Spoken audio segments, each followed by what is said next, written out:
થતો એક ખોટી ચીજ પકડાઈ જાય પ્રયોજન વિનાની, બિનજરૂરી, યુઝલેસ, અને એને કારણે પોતે અને બીજા પરિવારના સભ્યો દુઃખી થાય. તો મારે એ કહેવું છે કે ટેન્શન ન આવવા દેવું હોય તો એક તો આપણાથી કોઈ આવી ખોટી ચીજ પકડાણી હોય એને છોડી દેવી, રિવર્સ ગેર પાડી દેવાનો. મેં અમદાવાદની કથામાં એકવાર વાત કીધેલી કે પહેલાં જ્યારે સૌથી પહેલી 4 વ્હીલ ગાડીઓ આવી એમાં રિવર્સ ગેર નહોતો, કારણ કે કોઈ પણ ચીજ ધીરે ધીરે ડેવલપ થતી જતી હોય. અને જેમ કોમ્પ્યુટર છે, પહેલાં એક રૂમમાં પથરાતું હતું, કામ થોડું કરતું હતું, પછી ધીરે ધીરે છે તો લેપટોપ આવ્યું ને પામ ટોપ આવ્યું ને નાનું નાનું, હવે તો મોબાઈલમાં બધું આવી ગયું. એમ એમ વર્ઝન ચેન્જ થતું જતું હોય. રિવર્સ ગેર ન હોય ગાડીમાં તો થાય શું કે ઘર પાસે ગાડી આમ પાર્કિંગમાં લઈ જવાની હોય, અને જો સેજ આગળ વહી ગઈ તો આખો આટો મારીને આવવો પડે પાછો, તમારે એક્ઝિટ વહી જાય એવું થાય.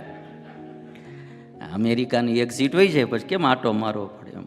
એટલે પછી એને ખબર પડી કે ગાડીમાં રિવર્સ ગેર હોવો બહુ જરૂરી છે. એટલે પછી ગાડીમાં રિવર્સ ગેર આવ્યો. કંઈ પણ ખોટી જગ્યાએ ગાડી વહી ગઈ હોય, પાછી લાવવી હોય તો તરત રિવર્સ ગેર પાડવો પડે. એમ જીવનમાં પણ રિવર્સ ગેરની બહુ જરૂર હોય. જ્યારે આપણને ખબર પડે કે આપણી ગાડી ખોટે માર્ગે વહી ગઈ છે તો રિવર્સ ગેર પાડી ગાડીને યોગ્ય માર્ગે લાવવી જોઈએ. અને એટલા માટે ખોટી ચીજો જે પકડાણી હોય એને આપણે છોડી દેવી જોઈએ. ઘણીવાર મેં કાલે બી કહ્યું હતું એમ, સાચી ચીજે હોય પણ ઘણીવાર સુખ માટે છોડી દેવી પડે. એટલે આપણી પાસે પૈસા હોય, $10,000 હોય કે $25,000 હોય, અને કોક આવીને અહીંયા આમ 3 જોટાવાળી રાખે કે હોય એ દઈ દે, તો પછી આપણે પૈસા આપણા જ છે, સાચી ચીજ છે, દેવાની જરૂર નથી, પણ જીવવું હોય તો શું કરવું પડે? પછી કમાઈ લેવું ફરી. ઘણી વખત સુખ માટે, પરિવારના સુખ માટે, આપણા સુખ માટે ઘણીવાર અમુક ચીજો સાચી હોય તો સાચી ચીજ પણ મારે તમારે છોડવી પડે સુખી થવા. આપણે બધા ભલે આત્મહત્યાના વિચાર ન આવે, પણ મારું એવું માનવું છે અમારામાં તમારામાં બધે ટેન્શનમાં જિંદગી બહુ જીવીએ છીએ આપણે. ચિંતાઓ, ટેન્શન, ઉદ્વેગ, અને એનું કારણ લાઈફસ્ટાઈલ આપણી આખી જુદી કરી નાખી છે. જીવન જીવવાની જે પદ્ધતિ આપણી હતી એ પદ્ધતિ આપણે ચેન્જ કરી નાખી. એટલે માણસના જીવનમાં, અને હું જોઉં છું કે પહેલાં મોટી ઉંમરે જે ટેન્શનો આવતા એ આજે નાની ઉંમરથી માણસો ટેન્શનમાં આવવા માંડ્યા. નાના નાના છોકરાઓ કોમ્પિટિશનની ટેન્શનો, બીજા ત્રીજા ટેન્શનો, આમ જે આમ મોજથી જિંદગી જીવવાની હોય ને એ માણાની પાસે રહ્યો જ નથી. અને એટલા માટે એક ચીજ મારે તમારે યાદ રાખવી કે કોઈની હારે કોમ્પિટિશનમાં દુઃખી નહીં થવાનું. આગળ જવા મહેનત જરૂર કરવાની, આગળ જવા મહેનત જરૂર કરવાની, પ્રગતિ કરવા મહેનત જરૂર કરવાની, પણ કોકને છે ને મારે નથી જોઈને દુઃખી કોઈ દી નહીં થવાનું. ઈશ્વરે બધાને કંઈક અલગ અલગ આપ્યું હોય, બધાની પાસે એક સરખું ન હોય, એટલે કોકનું જોઈને આપણે દુઃખી થવું એવું પણ ક્યારેય નહીં થવા દેવાનું. જે આપણી પાસે છે એમાં આપણે મોજથી જીવવું, એમાં આનંદથી જીવતા શીખવું. હા, આગળ ન જાવું એવું મારું નહીં કહેવું, પ્રગતિ ન કરવી એવું મારું નહીં કહેવાનું, મહેનત જરૂર કરવાની.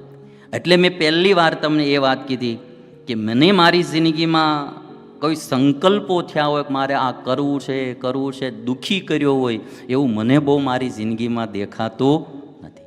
કોક સંકલ્પો કરાવે ને કાર્યો ભગવાન કરાવે તો કરવાના, ન કરાવે તો કંઈ નહીં. જિંદગી આરામથી, આનંદથી, કારણ કે હું આજે જોઉં છું સ્ટ્રેસમાં માણસો બહુ જીવે છે.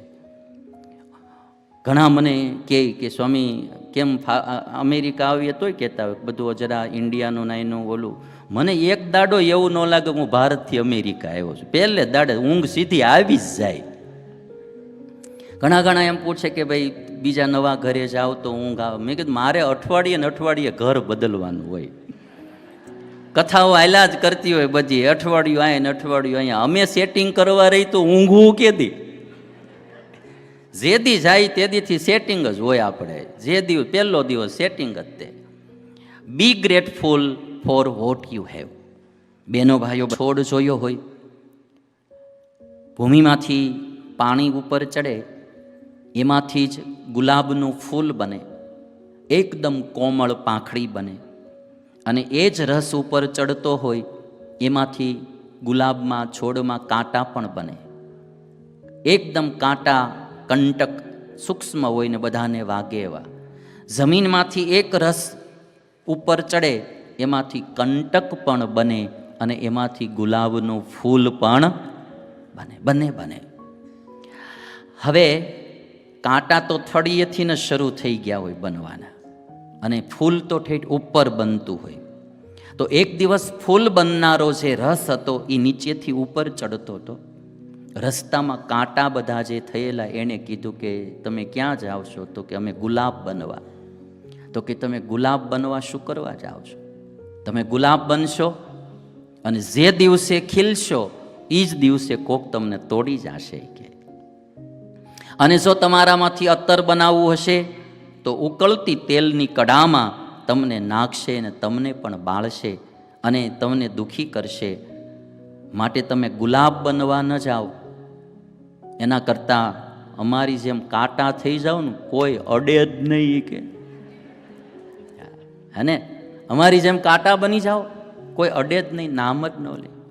અને તેથી ગુલાબના ફૂલે એટલું કીધું કે ભાઈ અમારે ભલે મરી જવું પડે પણ અમારે અમારી સુગંધ આ દુનિયામાં છોડીને જવું છે. તારા જેવા કાંટા બનવું, તારા જેવા કાંટા બનવું નથી.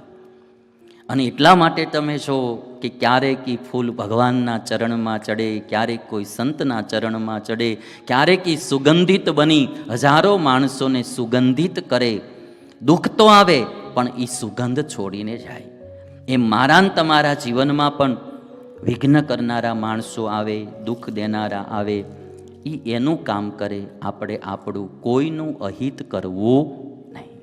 પરિવારોમાં પણ દેરાણી જેઠાણી હોય, સાસુ વહુ હોય, ભાઈઓ હોય, પાર્ટનરો હોય, ક્યારેક અણબનાવ બને, કોઈને આડું આવે, નડે, આપણે ખોટે માર્ગે જવું નહીં. એ એનું કામ ભલે જે કરવું એ કરે. આપણે કોઈનું અહિત થાય એવું ક્યારેય કાર્ય કરવું નહીં. હનુમાનજી મહારાજના જીવનમાંથી આ વાત શીખવાની. અને જે બીજાનું અહિત